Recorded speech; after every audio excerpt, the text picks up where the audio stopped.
Dale Earnhardt was born in Kannapolis, North Carolina on April 29, 1951, to a family with a strong racing heritage, as his father, Ralph Earnhardt, was one of the best short track racers in North Carolina, with a sportsman championship to prove it in 1956. Oddly enough, Ralph didn't want his son to follow in his footsteps, but it didn't stop Dale as he went as far as dropping out of school to pursue his dream.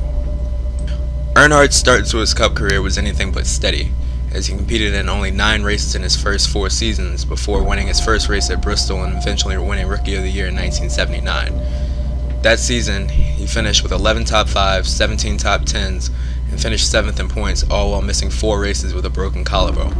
Earnhardt running very well, has built up a sizable lead. He's the overall NASCAR point leader. With the 20-year-old on the pit box and Doug Richard as crew chief, the first of his 7 championships came the following season, making him the only driver in NASCAR history to win the title the year after winning Rookie of the Year.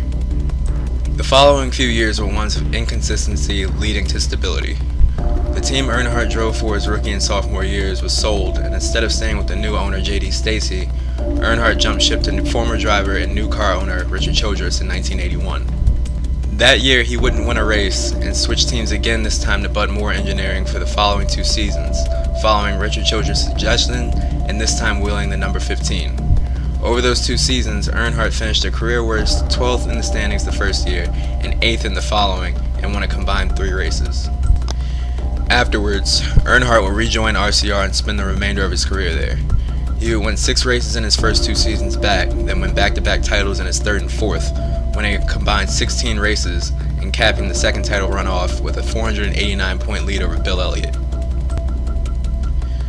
During these years, his fearless driving style was noticed. In '87, he earned the nickname The Intimidator, and in '88, when Wrangler dropped sponsorship of his car, he got the paint scheme to match the persona, as GM Goodwrench took over as primary sponsor, and from then on he adorned the black and silver number 3. The Daytona 500, he appears to be on his way to victory for the first time in his career at Daytona.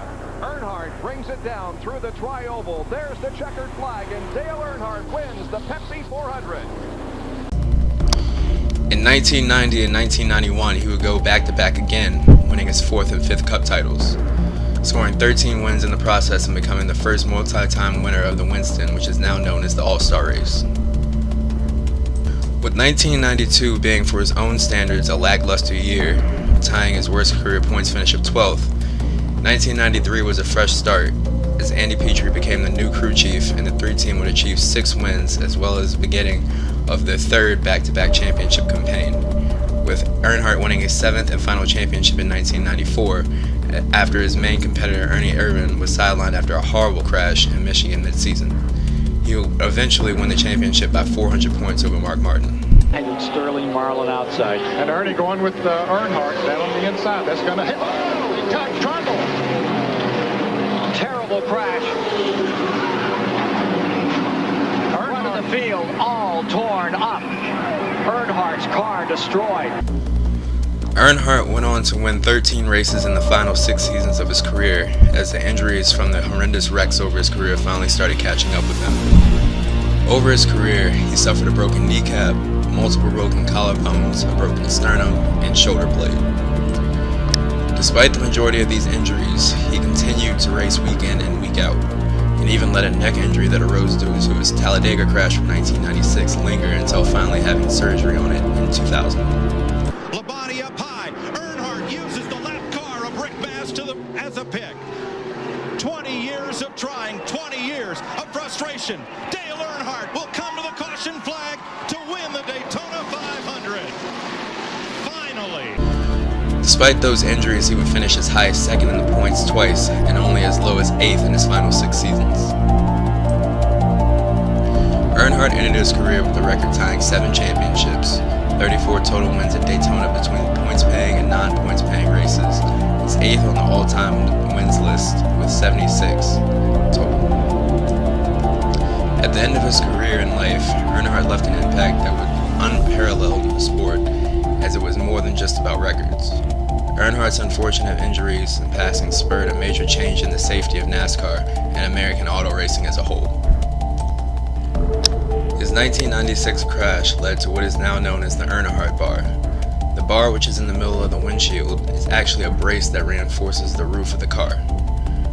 The device is mandated in NASCAR as well as United Sports Car Racing and other forms of road racing.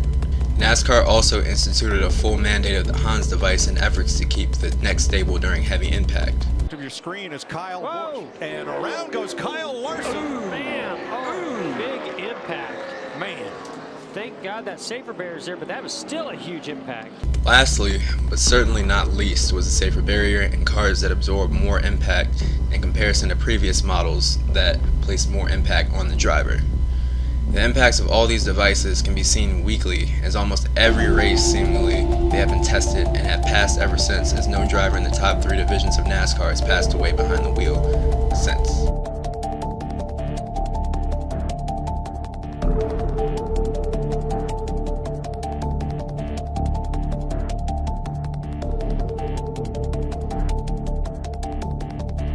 Overall, Earnhardt was a winner, a leader, a father, a champion, an ambassador to the sport that we all know and love, and an icon that will never be replaced. He will be dearly missed and never forgotten.